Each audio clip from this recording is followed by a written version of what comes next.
Movie शुरू होती है एक शाओलिन मोनेस्ट्री से। उधर हम कुछ लड़कों को देखते हैं जो एक दूसरे से कम्पीट कर रहे थे अब तक का सबसे बेस्ट कुंफू मास्टर बनने के लिए। अब इनमें से सबसे अनटैलेंटेड एंड अनस्किलफुल लड़के का नाम है लिटिल म्यूट। पता नहीं क्यों पर वो किसी से बात नहीं करता। वो अपने क्लासमेट्स के साथ कम्पीट नहीं कर पाता और इसलिए वो लोग उसके ऊपर हंसते हैं। एक दिन उनका मास्टर उन्हें एक स्पेशल टास्क करने के लिए कहते हैं जिससे वो लोग फेमस वेटलेस टेक्निक को सीख पाएंगे। इनमें सबसे पहले उन्हें आयरन शूज पहनना होगा जिसका वेट 5 किलोग्राम से भी ज़्यादा है। फिर 2 बकेट में पानी भर के उसे हिल के ऊपर ले जाना होगा। लिटिल म्यूट इस टास्क को लेकर बहुत ही एक्साइटेड था तो उसके क्लासमेट्स उसे सबसे पहले जाने देते हैं, पर उसके क्लासमेट्स को पता था कि लिटिल म्यूट ये टास्क सबसे लास्ट में खत्म करेगा। वो पानी लेकर ऊपर की तरफ जाने तो लगता है लेकिन ये शूज इतने भारी थे कि वो ठीक से चल भी नहीं पाता। इसी दौरान सब लोग उसे क्रॉस करके जाते हैं और वो सबके लास्ट में आ जाता है। इवेंचुअली उसके दोनों बकेट गिर जाते हैं और वो निराश होकर उधर ही बैठ जाता है। वो हमेशा अपना बेस्ट देने की कोशिश तो करता है पर ऐसा फेलियर के कारण इस मोनेस्ट्री में उसका सर्वाइव कर पाना बहुत ही मुश्किल हो चुका था। अब सभी को लग रहा होगा वो इधर किस लिए आया है, तो एक फ्लैशबैक के थ्रू दिखाया जाता है लिटिल म्यूट जब छोटा था तब उसके फादर को एक मास्क्ड रॉबर ने पैसों के लिए मार दिया था। वो रॉबर एक कुंफू मास्टर था, तो यही वो रीज़न है जिसके लिए वो इस मोनेस्ट्री में आया है। दरअसल वो कुंफू सीखकर अपने फादर के खूनी से बदला लेना चाहता है। कुछ देर बाद उसके पास एक नन आती है जिसका नाम है 5 प्लम्स। वो भी एक कुंफू एक्सपर्ट है। लिटिल म्यूट को गिव अप करते देखकर वो उसे मोटिवेट करती है। देन वो बहुत ही अच्छे से इस टास्क को कंप्लीट कर देता है।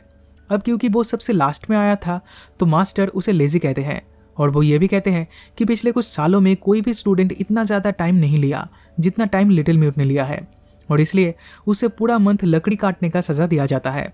दिन जब वो ये काम कर रहा था तब एक ड्रंक मॉन्क उसके पास आकर कुंफू के बारे में लेक्चर देने लगता है, पर लिटिल म्यूट इसमें ज़रा सा भी इंटरेस्टेड नहीं था।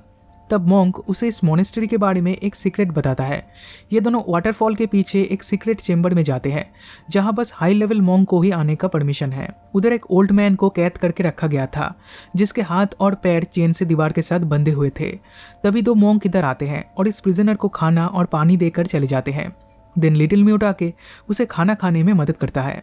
ये देखकर प्रिजनर समझ जाता है कि लिटिल म्यूट इस मोनेस्ट्री के बाकी लोगों की तरह नहीं है, तो प्रिजनर उसे अगली बार उसके लिए वाइन लाने के लिए कहता है। अगले सीन में हम इस मोनेस्ट्री के सबसे बेस्ट स्टूडेंट को देखते हैं जो फाइनल टेस्ट के लिए तैयार हो रहा था। इस मोनेस्ट्री से ग्रेजुएट होने के लिए सभी को यह टेस्ट देना होगा।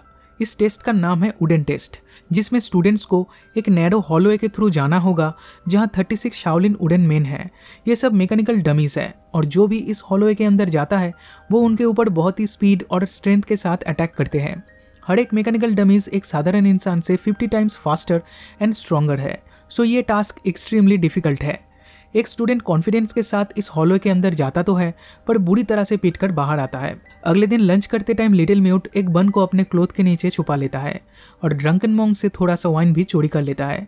देन ये सब लेके केव में उस प्रिजनर से मिलने जाता है। वो हैप्पीली इस वाइन को पी लेता है और कहता है जब वो इस प्रिजन से छूट जाएगा तब लिटिल म्यूट को कुछ रिवॉर्ड देगा। फिर ये दोनों वुडन टेस्ट को लेकर काफ़ी देर तक बातें करते हैं। प्रिजनर के हिसाब से ये वुडन टेस्ट बस एक जोक है, अगर वो उधर होता तो बहुत ही आसानी से इस टेस्ट को पास कर जाता। लिटिल म्यूट उसकी बात को ध्यान से सुनता तो है पर उस पर बिलीव नहीं करता। देन प्रिजनर कहता है वो एक न्यू टाइप का कुंफू प्रैक्टिस कर रहा है जिसका नाम है लायंस रोड, जिससे वो सबसे ज़्यादा पावरफुल बन जाता। लेकिन मॉन्क्स ऐसा नहीं चाहते थे तो वो लोग उसे इधर कैद करके रख दिए हैं। अगले दिन लिटिल म्यूट को किचन ड्यूटी दिया जाता है और वो फिर से वाइन चोरी करने की कोशिश करता है, लेकिन इस बार मॉन्क उसे देख लेते हैं और उसे सबक सिखाते हैं और पूरा मंथ किचन साफ करने का ड्यूटी देते हैं। कुछ देर बाद वो उस प्रिजनर के लिए खाना लेकर फिर से केव में जाता है। प्रिजनर ये देखकर इम्प्रेस होता है और डिसाइड करता है कि वो उसे कुंफू टेक्निक सिखाएगा। उसके टेक्निक मॉन्क के टेक्निक से अलग थे पर लिटिल म्यूट फिर भी इसे ध्यान से सीखता है। प्रिजनर उसे शाओलिन के रूल्स को इग्नोर करने के लिए कहता है और हमेशा बैटल के एंड में अपने ओपोनेंट को मार देने के लिए कहता है, लेकिन लिटिल म्यूट इन सब बातों पे ध्यान नहीं देता। पर प्रिजनर का टेक्निक फॉलो करके 1 महीने के अंदर काफ़ी ज़्यादा इंप्रूव कर जाता है। एक दिन जब वो केव के बाहर प्रैक्टिस कर रहा था तब 5 प्लम्स उसे देखती है। वो नोटिस करती है उसका कुंफू स्टाइल कुछ अलग है जो मोनेस्ट्री में सिखाया नहीं जाता। 5 प्लम्स कहती है कुंफू हमेशा खुद को और दूसरों को डिफेंड करने के लिए यूज़ किया जाता है, ये बहुत ही सेक्रेट आर्ट है। देन वो उसे ग्लाइडिंग स्नेक स्टाइल सिखाने लगती है। ये कुंगफू प्रिजनर के कुंगफू टेक्निक से एकदम अलग था। लिटिल म्यूट इन दोनों से ही सीखने लगता है और अब उसके पास ऑप्शन है इनमें से किसी एक का प्रिंसिपल चूज करने की। कुछ ही दिनों में वो दोनों टेक्निक ही अच्छी तरह से सीख जाता है और सबसे बेस्ट फाइटर भी बन जाता है। एक दिन ट्रेनिंग के बाद प्रिजनर कहता है, तुम लायन रोड्स टेक्निक के बारे में सब कुछ सीख चुके हो और वुडन मैन टेस्ट के लिए तुम पूरी तरह से तैयार हो। अब क्योंकि ये उनका लास्ट मीटिंग है तो प्रिजनर उसे एक छोटा सा पेपर देकर कहता है, मोनेस्ट्री से बाहर जाकर ये पेपर एवरग्रीन मेडिसिन शॉप के कैशियर को हैंडओवर कर देना। लिटिल म्यूट इस पे राजी हो जाता है और इस पेपर को लेकर यहाँ से चला जाता है। अगले दिन वो फाइनल टेस्ट देने जाता है। पहले तो सब लोग उसे देखकर हंसने लगते हैं, लेकिन जब वो अच्छी तरह से फाइट करता है तब सभी लोग शॉक्ड हो जाते हैं। वो उसके दोनों टीचर्स की टेक्निक को यूज करके इस टेस्ट को अच्छे से पास कर जाता है एंड फाइनली ग्रेजुएट होता है। अब मोनेस्ट्री से बाहर जाने से पहले वो हेड मॉन्क से मिलने जाता है। पिछले कुछ सालों से कोई भी स्टूडेंट इस वुडन टेस्ट को पास नहीं कर पाया, तो हेड मॉन्क को लगता है लिटिल म्यूट ने कुछ तो डिफरेंट किया होगा एंड फाइनली वो समझ जाता है कि लिटिल म्यूट उस प्रिजनर से मिला था। देन हेड मॉन्क उससे पूछते हैं, क्या उस प्रिजनर ने तुम्हें कुछ दिया है? पर लिटिल म्यूट कुछ भी जवाब नहीं देता। फिर हेड मॉन्क उसे एक वुडन स्क्रोल देते हैं और कहते हैं, तुम हिल्स पे जाकर सबलाइम मास्टर से मिलना। इसके बाद वो मेडिसिन शॉप के कैशियर से जाके मिलता है और उसे वो पेपर हैंडओवर कर देता है।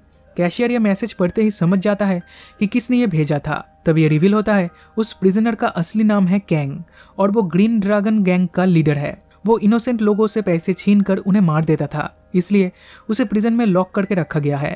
कैंग इस मैसेज के थ्रू अपने गैंग मेंबर से कहता है कि वो लोग उसके वापस आने तक का वेट करे, पर लिटिल म्यूट को इस मैसेज के बारे में कुछ भी नहीं पता था। वो एक रेस्टोरेंट में जाता है जहां ग्रीन ड्रैगन गैंग के मेंबर्स एक लड़की के साथ मिसबिहेव कर रहे थे। इस लड़की का नाम है ऑर्किड। लिटिल म्यूट उसे बचाता है तो ऑर्किड के फादर खुश होकर उसे इस रेस्टोरेंट में रहने का परमिशन दे देते हैं। फिर एक रात को शाओलिन मोनेस्ट्री के मॉन्क्स को केव के अंदर से कुछ आवाजें सुनाई देती है। वो जाकर चेक करते हैं तो कैंग उधर नहीं था, वो भाग चुका था। उसी रात ड्रैगन गैंग के मेंबर्स ऑर्किड को फिर से परेशान करते हैं। वो लोग उसे ले जाने आए थे ताकि उनके मास्टर के सामने उसे पेश कर सके। ऑर्किड यहाँ से भागने की कोशिश करती है बट फाइनली वो लोग उसे उठा के ले जाते हैं। अगली सुबह लिटिल म्यूट और एक वेटर ऑर्किड को ढूंढने जाते हैं। तब रास्ते पे उन्हें कैंग दिखाई देता है जो मोनेस्ट्री के मॉन्क्स के साथ फाइट कर रहा था, क्योंकि मॉन्क्स उसे पकड़ के वापस मोनेस्ट्री में ले जाने आए थे। अब कैंग का रियल आइडेंटिटी ना जानते हुए भी लिटिल म्यूट भागने में उसकी मदद करता है। इससे कैंग खुश होकर कहता है, ऑर्किड को ढूंढने में मैं तुम लोगों की मदद करूंगा। इसके बाद ये तीनों एक रेस्टोरेंट में जाते हैं क्योंकि कई दिनों से कैंग ने अच्छा खाना नहीं खाया था। तभी अचानक उसे एक टकला इंसान दिखाई देता है और उसे लगता है शायद ये कोई मॉन्क होगा, तो वो फौरन उसे मार देता है। रेस्टोरेंट ओनर इसका प्रोटेस्ट करता है तो वो ओनर की पूरी फैमिली को भी खत्म कर देता है।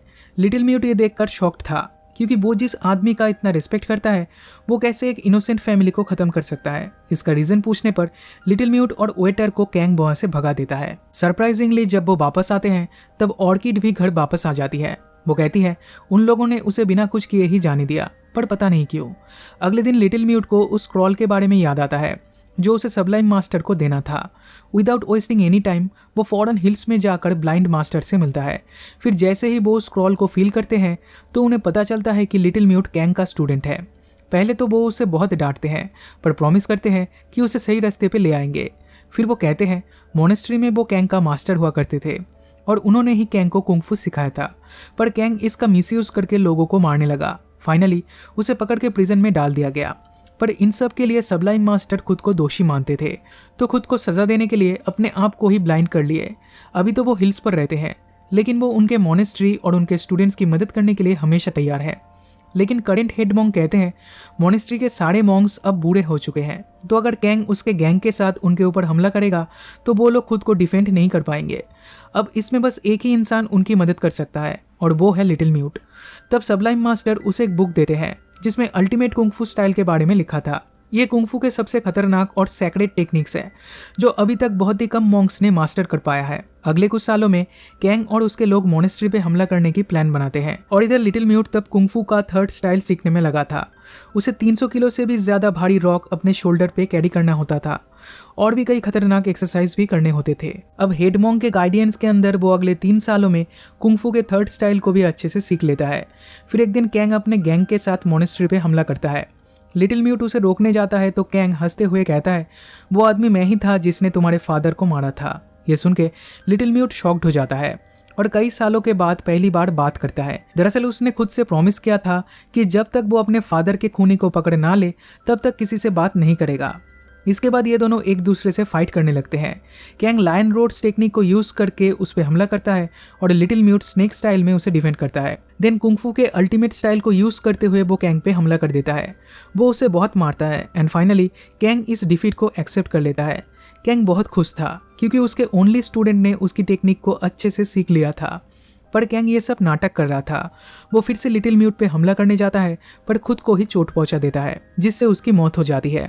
ये देखकर कैंग के साथ यहाँ से भाग जाते हैं। फाइनल सीन में हम लिटिल म्यूट को देखते हैं जो अब एक मॉन्क बन चुका था और इसी के साथ ये मूवी यहीं पे खत्म हो जाती है।